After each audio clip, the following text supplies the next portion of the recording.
So we are back again with the parts of fraction. Fraction is a piece of something from the whole. So let's take an example of a watermelon. This watermelon I have made with the help of clay. So here you can see the clay also, and you can make also at your home. This is very simple and very interesting also.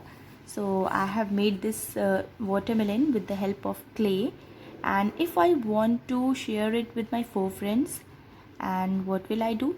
I have to cut it into 4 pieces. So let me cut it into 4 pieces using this knife.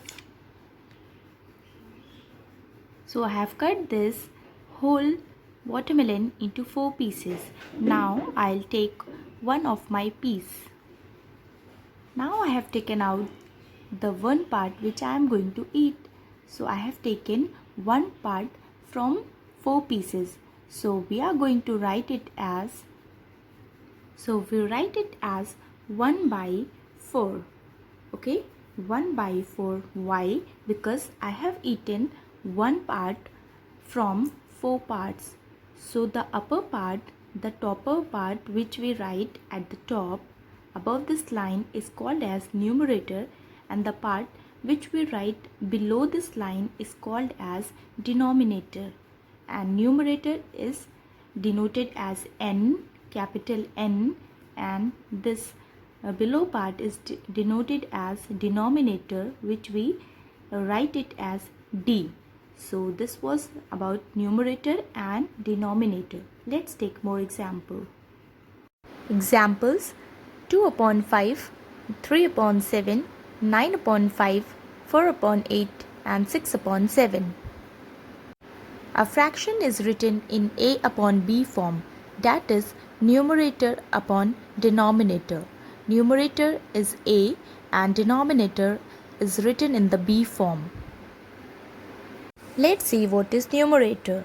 Numerator is written in A form and it is the left part of the whole, and denominator is the total part of the whole.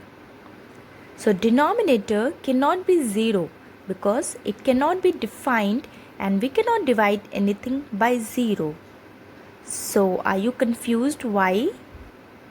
Yes, because denominator is the total part in which the whole is divided. But if we cannot divide anything into 0 parts, so how can a denominator be 0? We cannot give anything to anyone, and hence denominator of a fraction can never be 0. Children, if we have ourselves 0 parts, so we cannot give anything to anybody. So the fractions which have same denominator is called like fractions. For example, 4 by 8 and 5 by 8. And the fractions with different denominator is called unlike fraction. For example, 4 by 7, 5 by 9 and 8 by 6. Thank you.